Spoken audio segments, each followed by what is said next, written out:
Peuple de Dieu, chers internautes, je vous salue dans le précieux nom de notre Seigneur et Sauveur Jésus-Christ.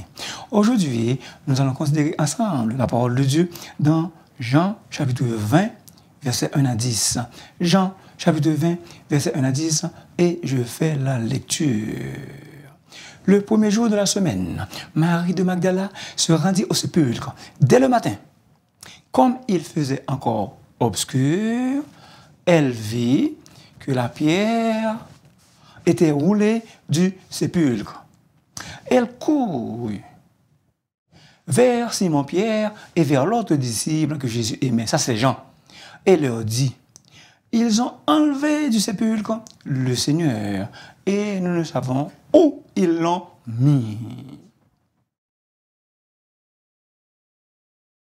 Pierre et l'autre disciple sortirent et allèrent au sépulcre. Ils couraient tous deux ensemble, mais l'autre disciple courut plus vite que Pierre et arriva le premier au sépulcre.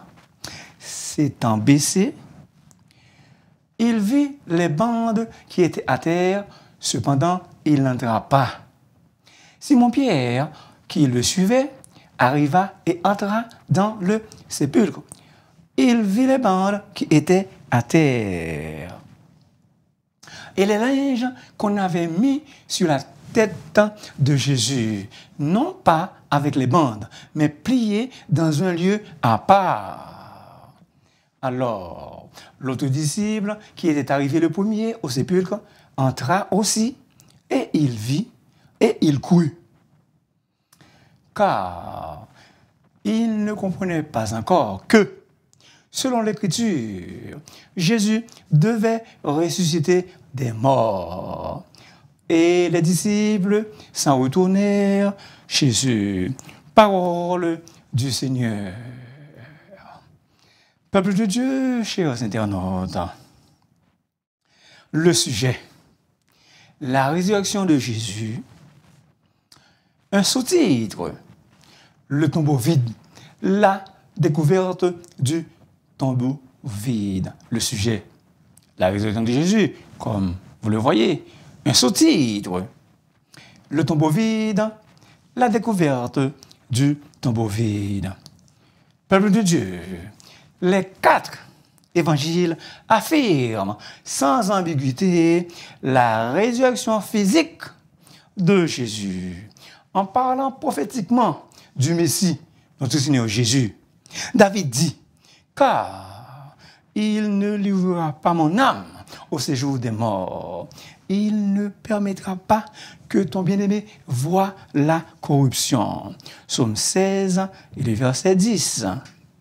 Le premier jour de la semaine, Marie de Magdala se rendait au sépulcre dès le matin et il vit que la pierre était ôtée du sépulcre. Dans son désarroi, à bout de souffle, elle court annoncer la nouvelle aux 2 disciples de Jésus les plus en vue, Pierre et le disciple bien-aimé, en l'occurrence Jean.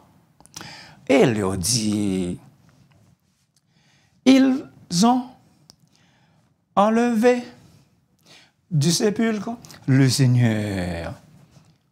Évidemment, certainement, Marie suppose qu'un acte de vandalisme, le vol du corps. Bien-aimé, dans l'Antiquité, les tombeaux des personnes fortunées étaient cambriolés, étaient dépouillés. La violation des sépulcres était un crime suffisamment courant pour que l'empereur l'empereur Claude, 41 à 54 de notre ère, ordonne la mise à mort de tous ceux qui se rendaient coupables de destruction de tombes, qui se rendaient coupables de déplacement des cadavres et même de déplacement de pierres fermant l'entrée des sépulcres. Matthieu 28, les versets 2 et 3 évoquent un ange qui avait l'apparence de l'éclair et des vêtements blancs comme la neige. Il vient rouler la pierre et effrayer les gardes. Bien-aimés, il ne s'agit de rien que l'apparition. Il ne s'agit de rien que l'intervention de Dieu, que l'intervention divine. Ou si vous voulez, il ne s'agit de rien de la puissance de Dieu. Peuple de Dieu, à cause de sa grâce, je déclare que Dieu envoie un ange pour rouler la pierre qui vous empêche d'être délivré. Je déclare que Jésus lui-même, à cause de son amour ineffable, vienne rouler la pierre qui fait obstacle à votre délivrance. Prends courage, bien-aimé dans le Seigneur. Prends courage. Un jour ou l'autre, Jésus va rouler la pierre. Un jour, Jésus va rouler roche là qui vient barrer nous dans le monde. Et nous croyons un jour, ça va changer. L'autre disciple, qui était arrivé le premier au sépulcre, entra aussi. Et il vit et il crut. Qu'est-ce qu'il a cru? Il a cru que le corps de Jésus n'était plus là. Ou si vous voulez, j'aimerais retourner au verset 5. S'étant baissé, et c'était Jean. Il vit ces bandes qui étaient à terre. Il vit. Blépé. Il vit. Blépé. Un verbe très fort pour marquer l'attention soutenue du regard inquisiteur et scrutateur de Jean. Peuple de Dieu, je vous l'ai déjà dit, Dieu peut envoyer un ange pour nous délivrer. Maintenant, le verset 8. L'autre disciple, qui était arrivé le premier au sépulcre, entra. Et il vit. Et il crut. Qu'est-ce qu'il a cru? Qu'est-ce qu'il a cru? Il crut que le corps de Jésus n'était plus là. Merci les techniciens, merci. Le verset est là. Merci les techniciens. Qu'est-ce qu'il a cru? Il crut que le corps de Jésus n'était plus là. Ça, c'est le verset 9. Par la grâce de Dieu, quand j'ai été dans le tombeau, celui qui me guidait me disait, c'est quand certaines personnes arrivent ici, dans ce lieu, dans le tombeau, alors ils croient en Jésus. Écoutez, bien-aimés, vous n'avez pas besoin d'aller voir le tombeau de Jésus pour croire en lui. Jésus avait dit à Thomas, parce que tu m'as vu, tu as cru.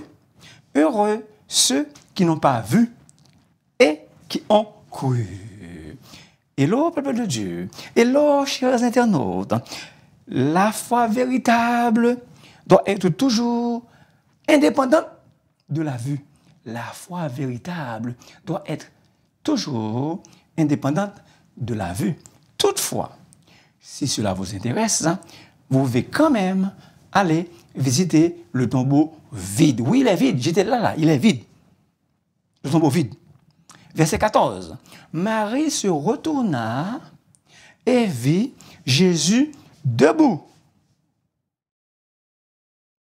Bien-aimé, celui qui gisait dans le tombeau, celui qui gisait dans le sommeil de la mort, se tient debout. Le vivant est debout. Bref, Jésus est bel et bien vivant.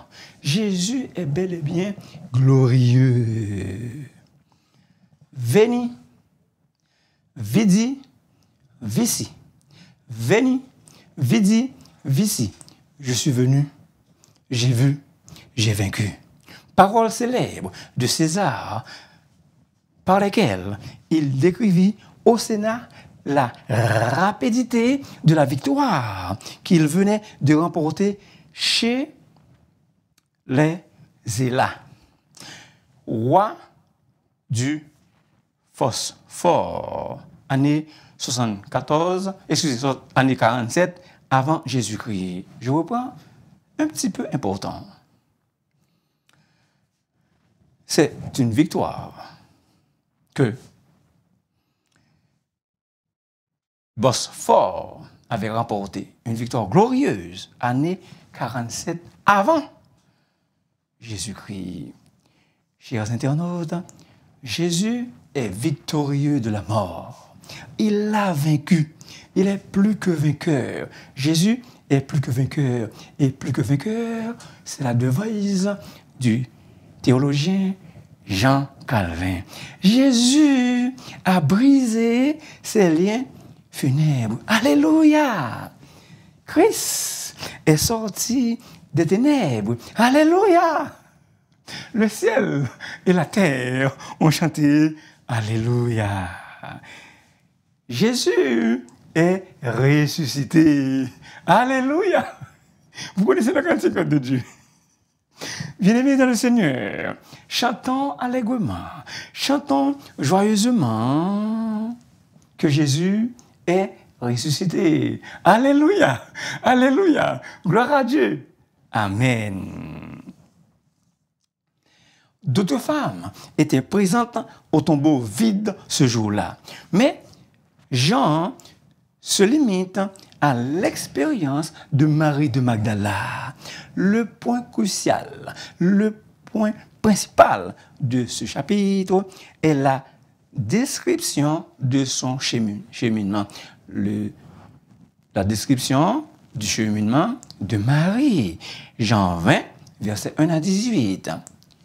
Marie, elle passe de la tristesse et de l'incompréhension à la joie et la foi. C'est important. Marie passe de la tristesse et de l'incompréhension à la joie, à la foi. En d'autres mots, Marie de Magdala, qui découvre la résurrection, passe de la tristesse à la joie et la foi. Bien-aimés dans le Seigneur, chers internautes, êtes-vous joyeux? Êtes-vous contents? Le verset 19. Le soir de ce jour, qui était le premier de la semaine, les portes du lieu où se trouvaient les disciples étant fermées. Cléio, les portes étaient verrouillées à clé à cause de la crainte que les disciples qu'ils avaient des Juifs. Jésus vint, se présenta au milieu d'eux et leur dit, la paix soit avec vous. La paix soit avec vous. Jésus leur dit à l'instant même, ne soyez pas attristés. Je suis vraiment vivant. Soyez dans l'allégresse. Bien-aimés dans le Seigneur, si vous êtes triste, si vous éprouvez, si vous éprouvez du chagrin, Jésus vous dit à l'instant même, ne soyez pas affligés par le chagrin. Ne soyez pas affligés par la tristesse. Comme a dit le pasteur John MacArthur, la joyeuse réalité de la résurrection a triomphé pour toujours de la tristesse de la mort. Verset 16. Jésus lui dit, Marie. En tant que bon berger, Jésus appelle ses brebis par leur nom. Et elles, les brebis de Jésus, connaissent sa voix. Jean 10, versets 3 et 4. Marie reconnut Jésus. Et donc, aussitôt, elle répondit en s'écriant, Rabouni, c'est-à-dire Maître. Hello, peuple de Dieu. Hello, chers internautes. Quand Marie a reconnu Jésus, elle s'exclama toute joyeuse, Rabouni. Je vous l'ai déjà dit, c'est-à-dire maître. Verset 17. Ne me touche pas, car je ne suis pas encore monté vers mon Père. On ne pouvait plus toucher le corps de Jésus comme jadis, comme autrefois. Lazare aussi avait été ressuscité, mais avec son ancien corps terrestre, qui l'obligeait à mourir un jour. Jean 11, versets 43 et 44. Mais Jésus, lui, avait ressuscité, avait reçu un corps radicalement nouveau, un corps spirituel qui ne mourrait plus jamais. Verset 17. Va trouver mes frères et dis-leur que je monte vers mon Père et votre Père, vers mon Dieu et votre Dieu. Maintenant, Jésus confia à Marie le soin d'avertir les disciples qu'il allait retourner auprès de son Père. Autrement dit, Jésus, il monterait au ciel. Il irait leur préparer une place. Jean 14, verset 2. Et là, Marie obéit. Verset 18. Elle alla annoncer aux disciples qu'elle avait vu le Seigneur. Elle remplit sa mission et devint ce que quelqu'un a appelé l'apôtre aux apôtres, l'apôtre aux apôtres. Bien-aimés dans le Seigneur, une nouvelle responsabilité. Une nouvelle responsabilité. La nouvelle responsabilité de Marie consistait à témoigner la résurrection de Jésus. En définitive, elle a reçu 4 grâces spéciales. La première, celle d'avoir vu des anges. La deuxième, celle de voir Jésus ressuscité. Troisième grâce, celle d'être la première à voir Jésus vivant. La quatrième, celle d'être invité à proclamer la bonne nouvelle. Chers internautes, Jésus nous demande d'aller annoncer la bonne nouvelle. Jésus nous demande d'aller annoncer sa résurrection aux autres qui ne le connaissent pas encore. L'importance de la résurrection de Jésus. Et si Christ n'est pas ressuscité, notre prédication est donc vaine et notre foi est vaine. Car si les morts ne ressuscitent point, Christ non plus n'est pas ressuscité. Et si Christ n'est pas ressuscité, votre foi est vaine. Vous êtes encore dans vos péchés. Et par conséquemment, aussi, ceux qui sont en Christ sont perdus.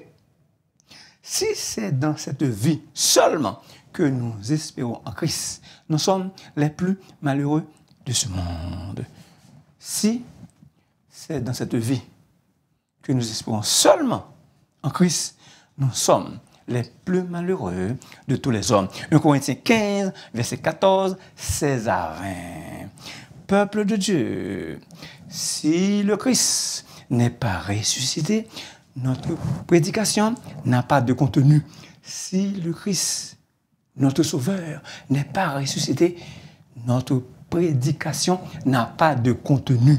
Hello, peuple de Dieu. Hello, chers internautes. La résurrection de Jésus avec la croix constitue la base même de l'évangile.